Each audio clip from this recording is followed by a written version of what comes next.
So working with dementia residents and patients at care homes and in hospitals has been one of my passions over the past few years, probably 4 or 5 years. We started off a project in a care home working with dementia and cognitive impairments.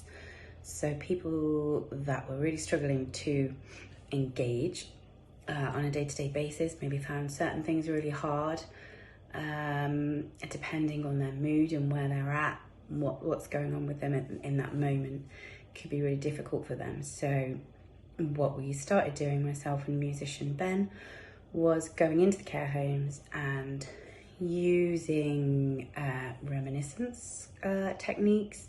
So engaging different parts of the brain to maybe the brain part that they're using right in that second that's stressing them out, and maybe accessing a different part of the brain that might ignite a memory, a piece of music that might inspire something in there that takes them to a different place, a better place that's maybe less stressed and less frantic.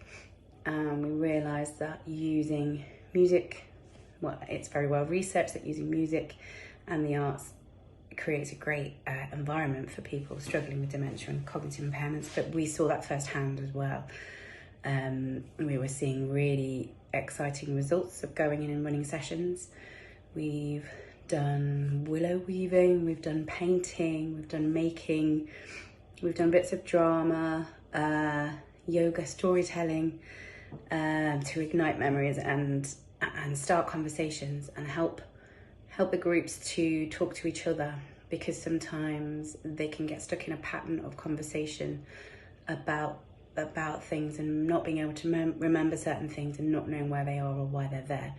And actually we've found, especially more recently in the care homes, igniting memories and getting them to talk about stories from their childhood, it brings them together. They have these links, there's these times and eras that they recognise through each other's own memories and stories, and that's kind of bringing the groups closer together, but also it's helping us to understand where they're coming from.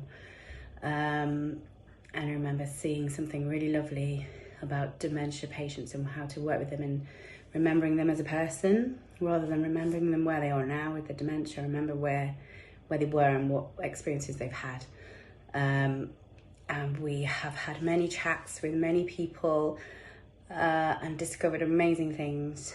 People that were touring ballet dancers and have toured to the Theatre Royal over the years, people who have lived in different countries, experienced real hardships, but some have experienced real joy, and all of these chats have come out of using objects, using stories, using music to ignite that kind of excitement.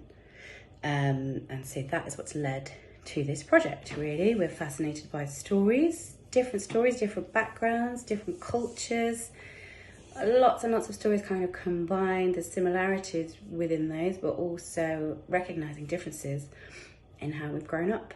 That's a really lovely, powerful thing. Everybody has a childhood, everybody has memories. They're not all great, but we can use them to take us back to a place that maybe is different to where we're at now.